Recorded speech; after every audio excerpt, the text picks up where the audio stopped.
I am the manna that came down from heaven. I am the bread of life.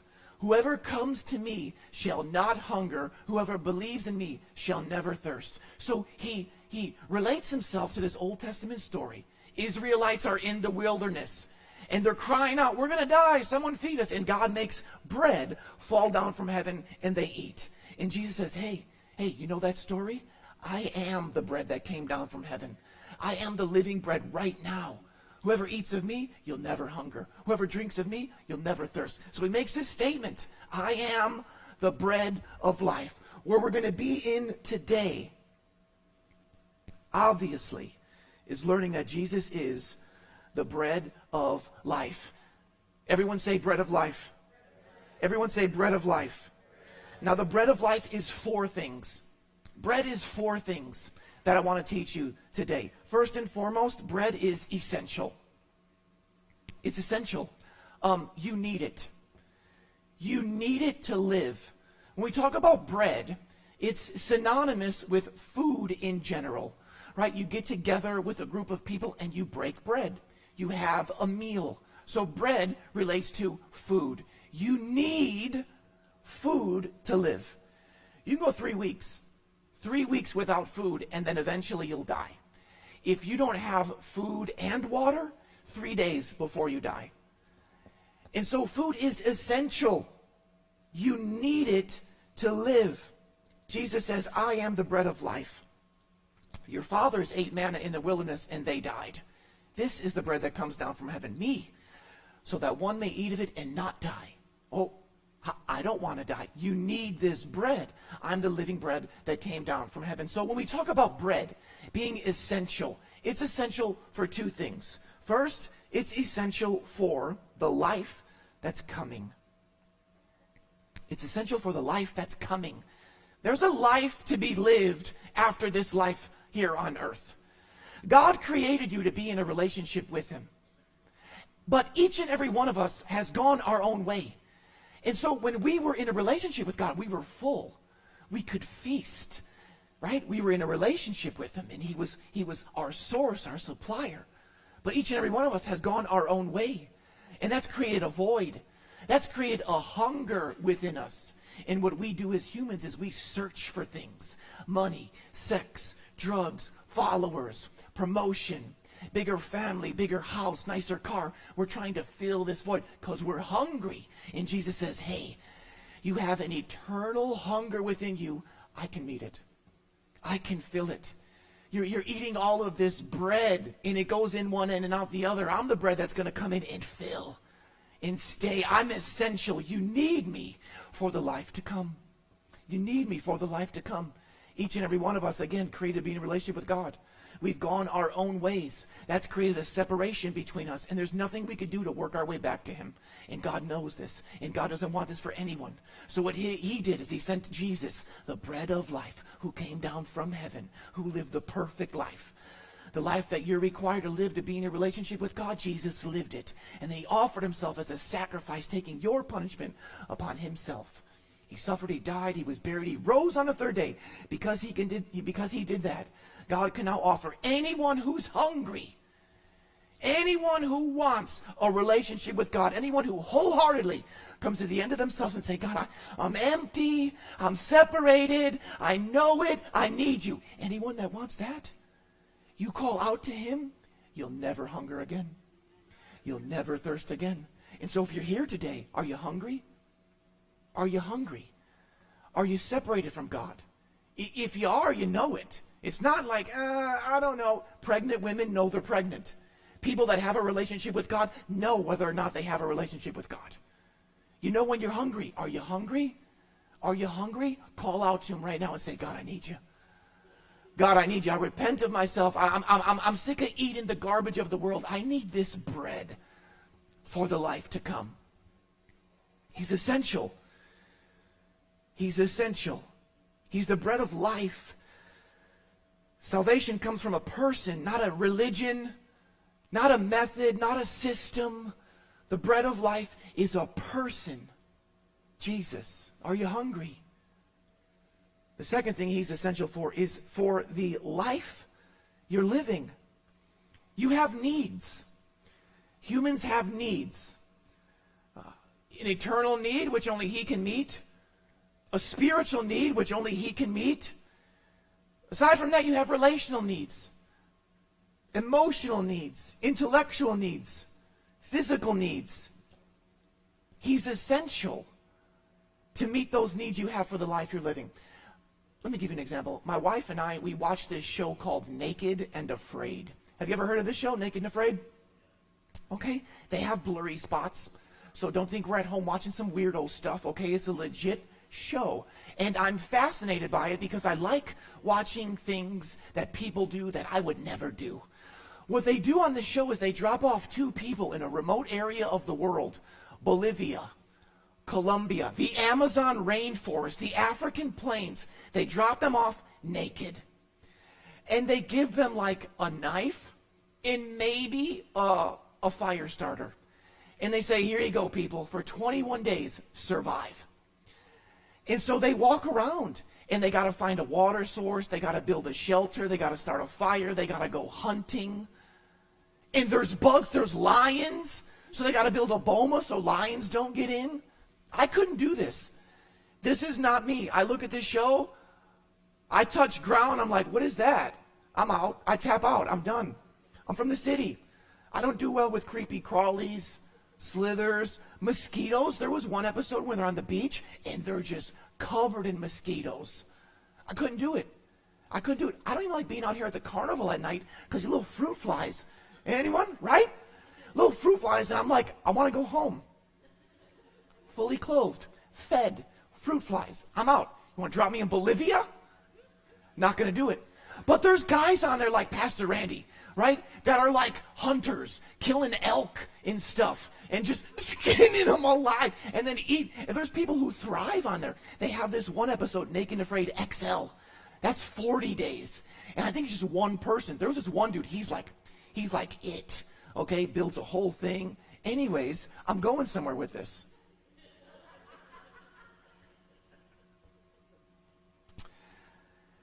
As time goes on, and these people aren't eating, you can tell they're malnourished, right? They're famine. Some of these people lose 30, 40 pounds in 21 days, because they're just not eating. They're eating like little bugs, and they're drinking water, but you can tell. And so when I talk about Jesus being essential for the life you're living, could you get by without him? Sure. Sure, you can get by without him, but we'll tell. You'll be malnourished. There won't be no real joy, no real peace, no real sense of purpose in your life.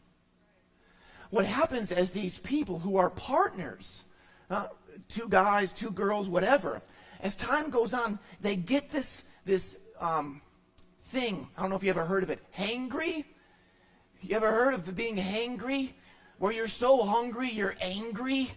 And what's coming out of you is just, and so now they're fighting with each other, and they should be helping each other. Ready for this one? I wonder how many of us are spiritually hangry. How many of us are spiritually hangry, where what's coming out of us is just toxic, negativity, criticism, anger, because we're not feasting on the bread of life? How many of us are spiritually hangry? What's coming out of you? Well, what's coming out of you is what goes in you. Are you taking in the bread of life? How many of us are spiritually hangry? What's your spiritual life look like? If we had this like machine right here, like an x-ray, and you come up here and we could see your spiritual life, what do you look like? Are you skin and bones? Are you malnourished? Are you deprived? Are you withering away? Are you dying? If we look at your spiritual life, what do you look like? Or are you one of these Pastor Randy guys on Naked and Afraid, just out there hunting, feasting on your own kill, building shelters, starting fires? What's your spiritual life look like? Are you hungry today? Are you hungry? I know a place where you can fill up. Jesus. Jesus is the bread of life. Everyone say bread of life. He's essential. You need him for the life to come. You need him for the life you're living. It's a need. Bread is a need. And this is what he's saying. I'm the bread of life. You need me. You need me. Your forefathers, yeah, they ate bread and they died. You need me. The second thing Jesus is experiential. Everyone say experiential. Experiential. You can experience him. This is what we're on a quest for. An experiential, real-life relationship with God. The same way that you can experience sitting down and eating, you can experience God in a real personal relationship. Not method, not system, not religion. He's not out there in space somewhere kind of just watching us do what we do. He wants to be involved. He wants to be intimate. He wants to be relational. You can experience. So he's saying, I'm the bread of life. You can experience me. You can experience me. The same way that you experience eating, you can experience Jesus. Has anyone ever heard of Texas de Brazil? Okay, he liked it. Fogo de Chão. Let me tell you what they are. Brazilian steakhouse. Okay, but listen, it's not. Are you okay? She just yelled something at me. Security. It's a Brazilian steakhouse. Listen to what it is. So you go there, they lay a napkin on your lap, for starters. Okay, everything is so clean. And then you get this little card. On one side of the card, it's red. On the other side of the card, it's green. Okay? If you turn your card green, these Brazilian steakhouse servers, they come up to you with skewers of high-end meats, okay? Sirloin, bacon wrapped filet,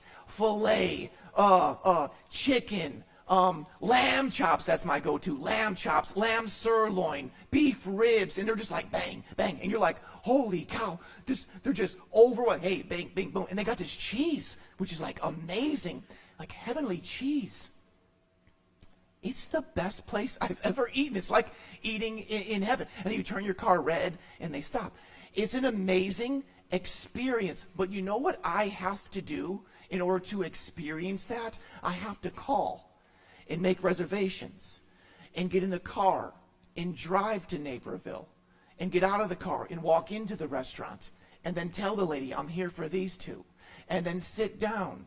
And then get up if I want to go to this endless salad bar. And then I have to flip my card over. And then I have to tell the guy what meat I want, how I want it cooked.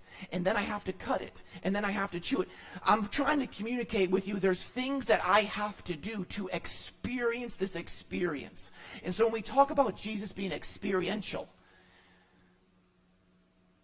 there's things you have to do to experience him.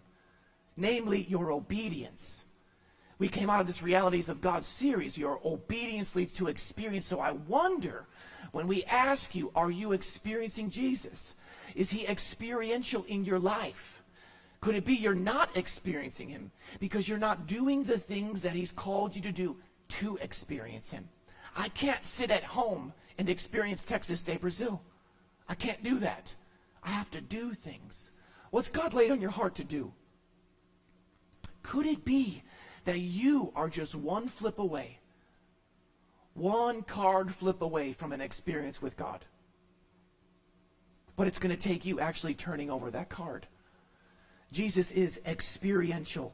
Everyone say experiential. The third thing is that he's communal. He's communal. He's to be shared. He's to be passed around. He's for anyone who wants him. Anyone who's hungry. So for the person here, you're like, man, this Jesus sounds good. I'd love to have him, but I did this. I've done too much of this. I'm currently struggling with this. He's for you.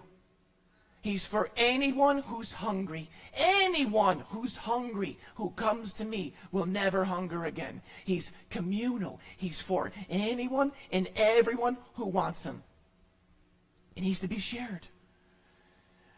Many people in here know my favorite Mexican restaurant in town. Lalo's. No, we're recording. No. No. Now you got me on listen, I'm sure Lalo's. Oh, man, you got me. Burrito Loco. Burrito Loco. They have great al pastor.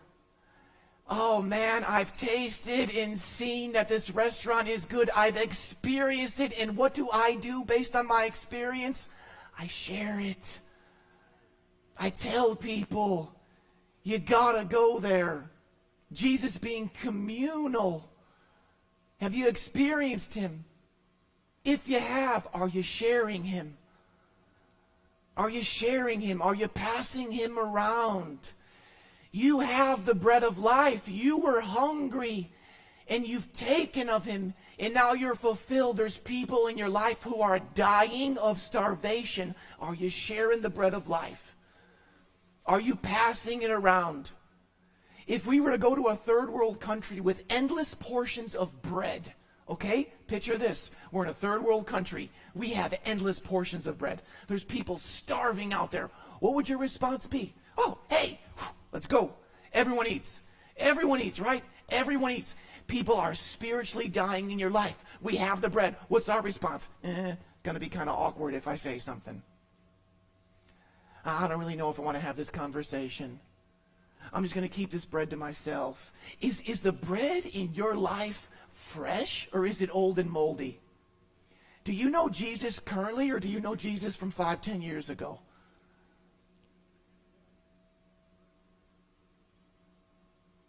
There's people in our life that are dying spiritually. We have the bread of life. Are we sharing it? Are we sharing it? Let's go to a different chapter here. Are we sharing it? Let me ask you another one. What are you sharing? What are you sharing? It's morning time in your house. Your family comes down comes down the stairs. What kind of breakfast are they getting from you? Are they getting love? Are they getting encouragement? Are they hearing hope? Are they getting the bread of life or are they getting negativity? Are they getting impatience? Are they getting bitterness? Are they getting last night's warmed up argument?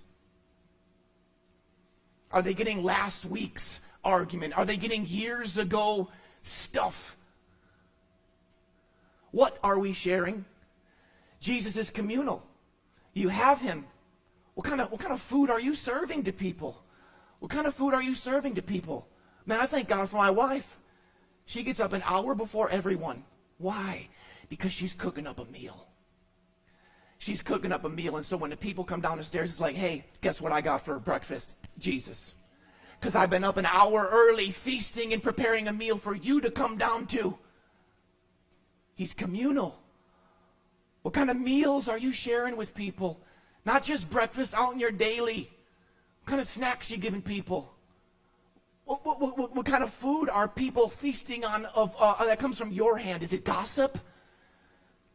Is it back talk? Is it disrespect, teenagers?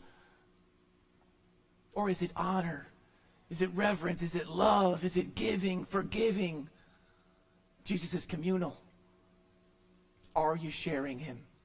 What are you sharing? What kind of aftertaste are people leaving conversations with you with? I just met Drew Smith. And he fed me some Jesus. And so I'm leaving a conversation with Drew like, man, I don't know what it is about that guy. I don't know Jesus. I don't know what it is about that guy, but I always leave conversations with that guy feeling like good, man. Like feeling good. He's kind of weird. But there's just something about him that when I am around him, there's just something. Yeah, because he's feeding you Jesus. Now I can say the same thing. Drew, Christian. I don't want nothing to do with that guy. Man, he walks in the room, I walk the other way because anything that comes out of that guy's mouth is just negativity and gossip. And man, I always feel bad. What are you feeding people? What are you feeding people? Jesus is communal. He's for everyone. We see here, he takes the loaves, he distributes. He distributes.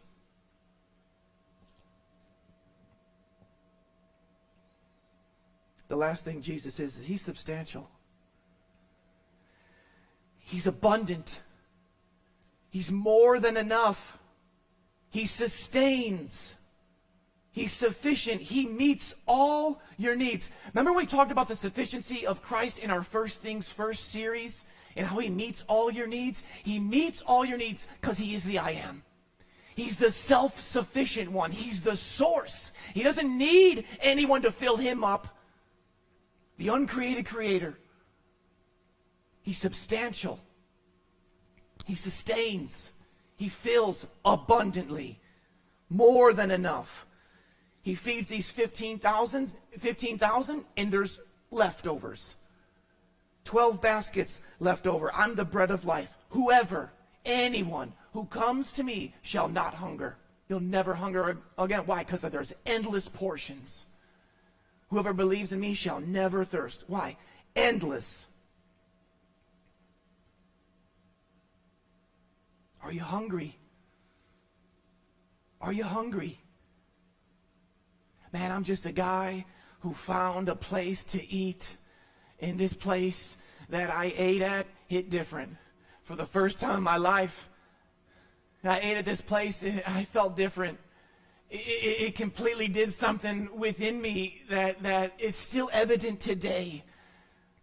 And I'm just here to tell you, you hungry? You hungry? I know a guy. I know a guy. His name is Jesus. He's the bread of life. He's the bread of life.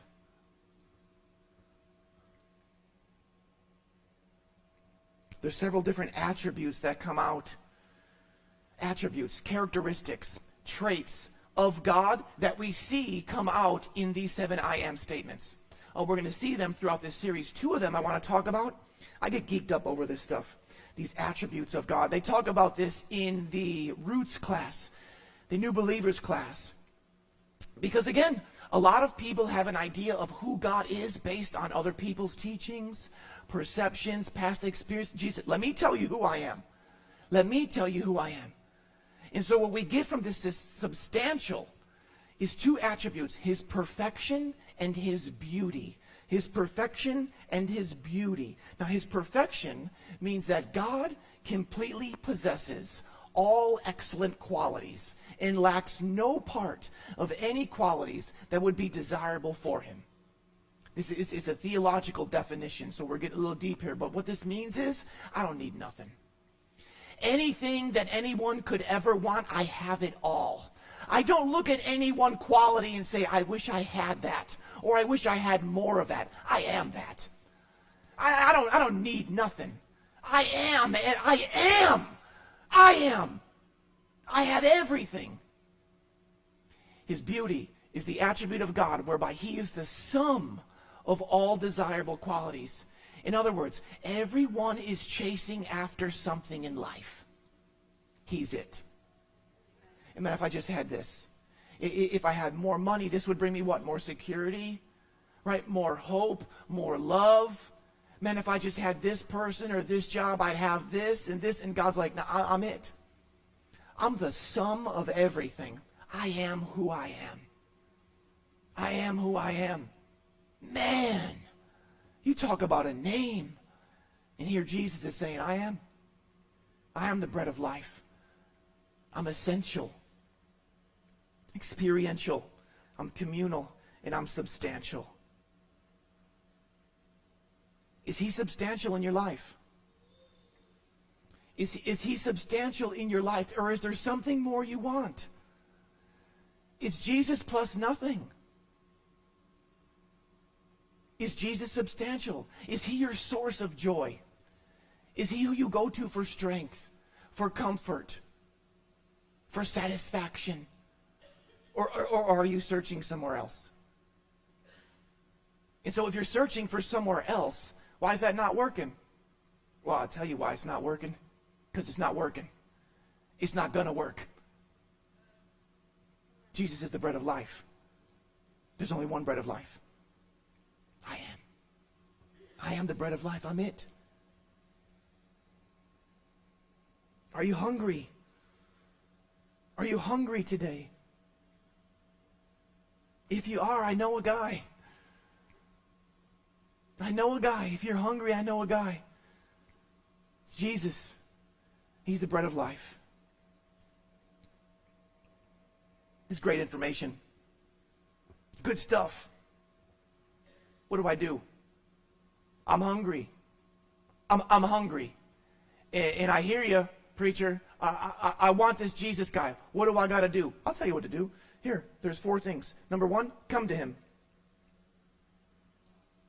If you're hungry, what do?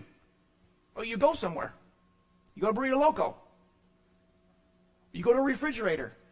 You go to the cupboard. You go somewhere to eat. You hungry? You want Jesus? Go to him. Go to him in prayer, in worship, in the Word, in your quiet time, in your devotion time. You make time to eat. You make time to eat. And so if you're spiritually hungry, make time to eat. You got to come to him. And the second thing you got to do is you got to take of him. Take of him. What's he want to feed you? Is it strength? Is it forgiveness? Is it love? Is it correction? Oh, no, Jesus, don't like that. What Jesus has to offer you is the best thing for you. My wife, she does this organic stuff. Now me, I was raised on red dye 40 or whatever we're staying away from nowadays, and I'm perfectly fine. No, I just got the chills. That's what happens every once in a while. I'm from the generation of garden hose, drinking water, metal playgrounds in the summer that skinned yourself alive. Parents say, go out, don't come home till the street lights are on. I'm from the generation where you made a collect call, but you didn't really talk. You just said, Mom, it's me, I'm good. And you hung up because you didn't want to pay, right? That's me. And I'm fine. And my wife is a cleaner for the kids, right? She wants us to eat clean. And I'm going somewhere with this again. What Jesus has to offer you is the best thing for you. What my wife has to offer me when we eat is the best thing for me. But I tend to want this garbage stuff. So when you come to Jesus and we talk about taking of him, what he's going to give you is the best thing for you, even though you don't like it. I don't like this organic stuff. Give me more sugar. Give me more dye. Right? Give me more of that stuff. Give me some Red Bull. No, that stuff's bad for you. Well, that's what I want. Well, are you really hungry? Are you really hungry? My kids, if you know this, you make them a meal. And I want that. You just ate it yesterday. It's the same thing. You loved it yesterday. I don't like that. You do. You ate it yesterday. If you don't want to eat it, you must not really be hungry. Which again, I'm from the generation where parents made you dinner. You don't like it, you don't eat. You don't eat. There's a lot of times I didn't eat. If you come to Jesus and you say you're hungry and he offers you something and you don't take of him, well, then you're not really hungry. And if you're not really hungry, who else, what else, where else are you going to meet that need? Because I'm willing to suggest the reason you feel the way you feel, the reason maybe things are the way they are in your life is because you're eating someone else's food. And it's not prepared for you. You hungry? You come to him. You take of him. You live for him. You live. This bread brings life. And life brings movement. Life brings action. Life brings obedience. And so when we talk about living for him, you come to him, you take of him, you do. You do what he says to do. Hey, this is what I have for you right here. You're hungry? Yeah, I do. I want you take of it. And that taking of it, then you experience. He is the bread of life. He is the bread of life. And so I wonder again, how many of us, yeah, I love it. Good message. I come to him. I see what he has to offer. And I'm like, I don't know. I don't know. And you're not fulfilled. You haven't had that God experience. And so I wonder how many of us are just a card turn away. Just a fork away, a spoon away, a prayer away, a witness away, an offering away, a song away, a conversation away from a God experience. You want to experience him? You got to do what he says. And I'm not talking about snacks. A lot of us treat Jesus like a Snickers bar, where we just snack on him.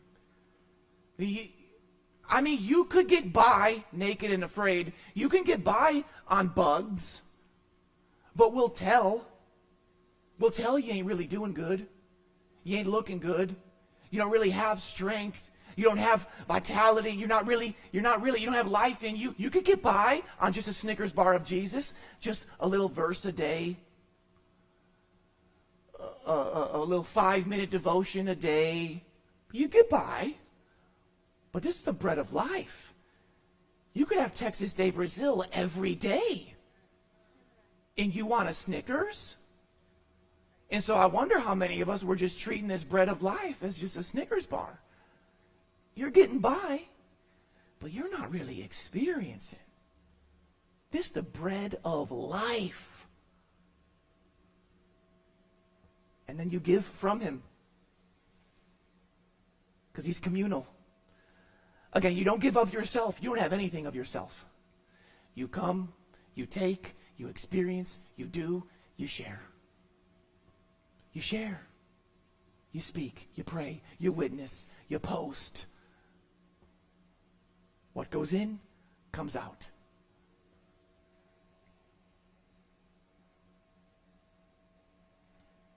At this time, I want to invite our worship team up.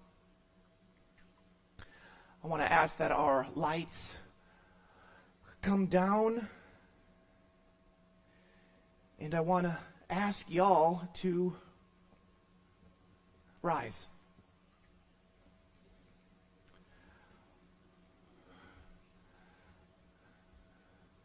Well, the balcony lights are on sliders. You just slide them down.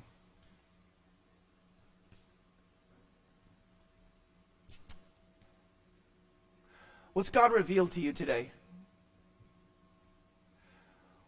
What's God revealed to you today?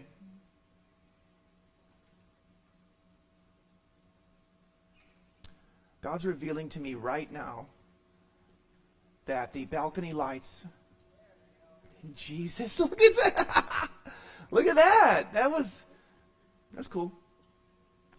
What's God revealed to you today? What's God laid on your heart? What have you come to realize? Jesus is the bread of life. Is he essential in your life? Do you need him? Is there a need? Now, I know you need him, but in your life, is there a need? Like if you don't go, if you don't have him in the morning or at least some part in your day, can you continue to go throughout your day, your weeks, and just not have him? Or is there this like, man, I need him. Every hour I need him. Something's off with me. My attitude. The things I'm saying, the way I'm feeling, like I'm off. What is it? I haven't been feasting on the bread. I need him. Man, even when I'm good, I need him. Because the reason I'm good is because I need him. I need him. Is he essential? Is he essential in your life? Is he experiential? Are you experiencing him actively, intimately, personally, daily? Are you? Are you? If not, why? I could tell you why. It's because he laid something on your heart and you're not doing it. You're one card flip away. You're one card flip away from endless portions. You hungry?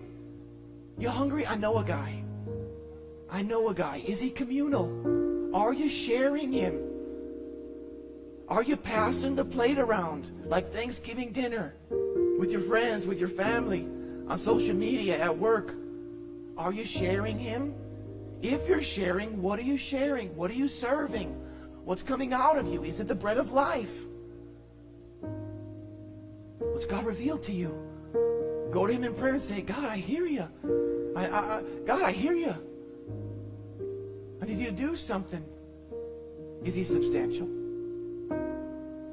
Well, he is substantial. He's substantial in your life. Or is there still something more? God, if I just had this, I'd be good. God, if this just happened, I'd be good. No, you're good. Because God is good. He's substantial. Is he? Ask him to make himself substantial in your life, to cause you to believe this. What's God revealed to you? We're going to sing a song now. At the end of the song, our prayer counselors are going to come forward. At the end of the song, our prayer counselors are going to come forward. Don't leave here with a burden. Don't leave here heavier than you came in with. If you need prayer, if you're here and you're like, I have no idea what this bread of life is what this means, but I want it, come forward. Come forward and meet with one of our prayer counselors. Don't leave here without feasting on the bread of life. Jesus is the bread of life. Everyone say bread of life. Bread of life. One card flip away. You want to experience God? You want to experience God? Sing. Sing. That's your card flip away. That's your card flip. It takes nothing. It's an opportunity to experience. You hungry? You want to experience God? Man, worship is the most powerful thing we could do. It's a powerful thing we do. And God is so amazing that He meets us in our worship of Him and fills us. You want to taste the bread? You want to taste it? You want to taste it? Sing. If you've never sung, it's a baby step. It's a baby step. Sing. If you sing before, raise your hands. If you sing and sing louder, it's a card flip. Are you hungry? We'll see. We'll see how hungry you are. Amen?